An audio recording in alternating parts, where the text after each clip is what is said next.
He has created the perfect creation. We get used to the idea that evolution is so good at producing beautiful, elegant animals that look as though they've been designed. We forget that sometimes they're not perfect and there are imperfections. And the imperfections are very revealing because they're exactly the kind of imperfections you'd expect from the accidents of history if there were no designer. As Guru Sahib says, the God has created our human body.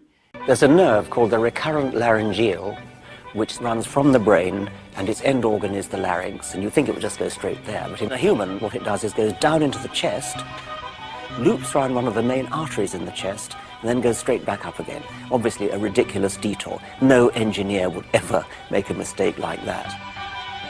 According to Guru Sahib, God does not make any mistake.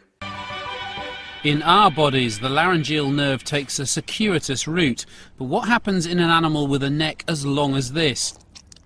It's one of the great evolutionary enigmas that Richard Dawkins is keen to resolve in the flesh.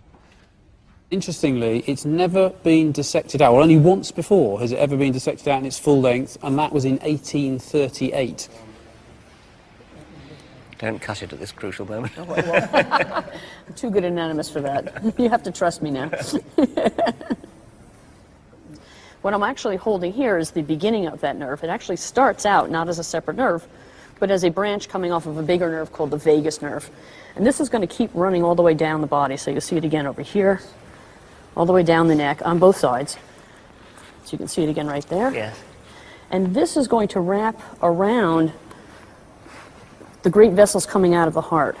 So here it is wrapping around that, and then it continues right there.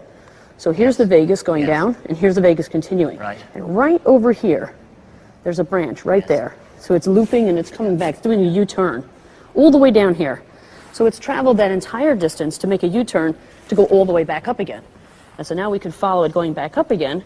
So we follow this branch, and if we look, we see it again over here. Here it is. Like that.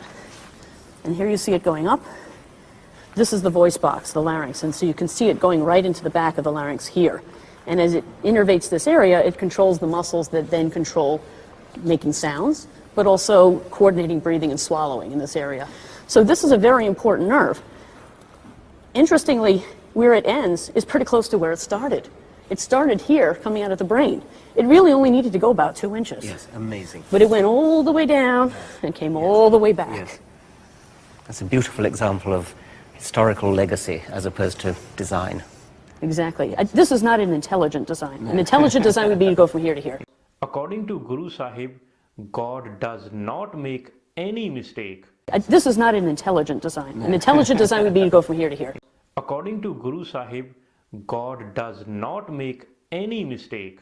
This is not an intelligent design. An intelligent design would be to go from here to here. Yes.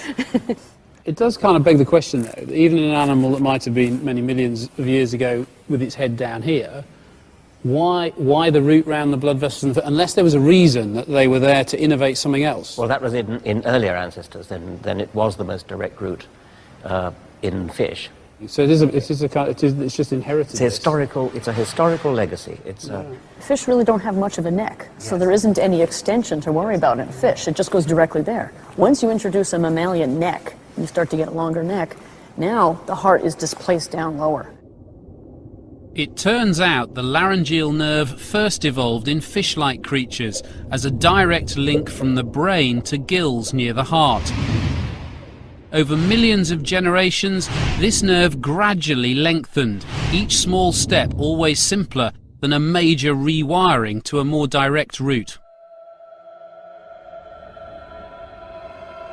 Remember that a designer, an engineer, can go back to the drawing board, throw away the old design, start afresh with what looks more sensible.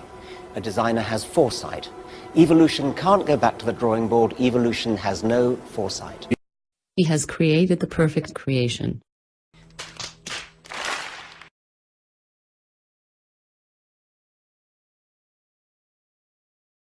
Waheguru is not great.